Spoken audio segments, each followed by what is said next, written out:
Мәңгі лаулап жану үшін ғаламда, үлкен бақыт табу үшін ғаламда, үлкен болып қалу үшін ғаламда, үлкен арман керек екен адамға. Мен ұстаз деген сөздің есі қалай болдым? Бұл мамандыққа қалай келдім деген сұраққа жауап берер болсам, бала күнімнен мектепке барар жолдағы Мұхтар Шахановтың «Төрт ана» өлеңнің радио арқылы үнемі қосылып тұруы, тарихы тұнып тұрған туған елімді, рухани асыл қазынан туған тілімді, ұлттық салт дәстүрімді, туған тарихымды ойлаған сайын жүрегімде тулаған шабыт пен сезім ұялатты.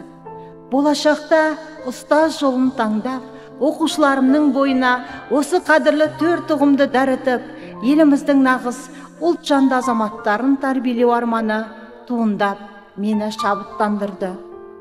1999 жылы қимай қоштасқан алтын ұяма 2004 жылы қолыма диплом алып, ұстаз болып оралдым. Бала жұлдыздың арманның нәтижесінде ұстаз жұлдыз атанып отырмын. Өзім түлеп ұшқан мектебіме, туған өлкемді көркейтуге, дамытуға, білім саласының дамуына үлес қосып, еңбек етіп келемін. Өмірлік ұстанымым ретінде әлемнің екінші ұстазы Әл-Фарабидің сөзін алып отырмын. Адам мақсатына өзін-өзі жетілдіру арқылы жетеді. Басты мақсатым тіл мәртебесін көтеру, білімді ұрпақ тәрбиелеу, ел болашағына өз үлесімді қосу. Бүгінгі күні мұғалім тек өз пәнін жетік меңгеру аздық етеді. Бүгінгі күнгі ұстаз, зерттеуші, шығармашыл, жаңашыл, отан сүйгіш, ізденімпаз, интеллектуал, жан-жақты, ұлттық мәдениет насихаттаушысы болып табылады.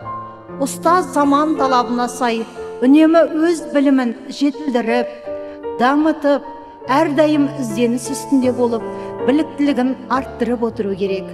Сонымен қатар қосымша қоғамдық жұмыстарды да, түрлі шараларды да шебер атқара алатын тұлға болуы керек. Шынында да, ұстаз болу қайталанбас бақыт, өмір атты құдірет қолға ұстатқан, жарқыраған жақұт.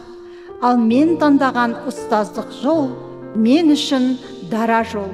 Сол жолда өсіп өркендеп келе жатқан әрбір оқушым еліміздің ертеңі.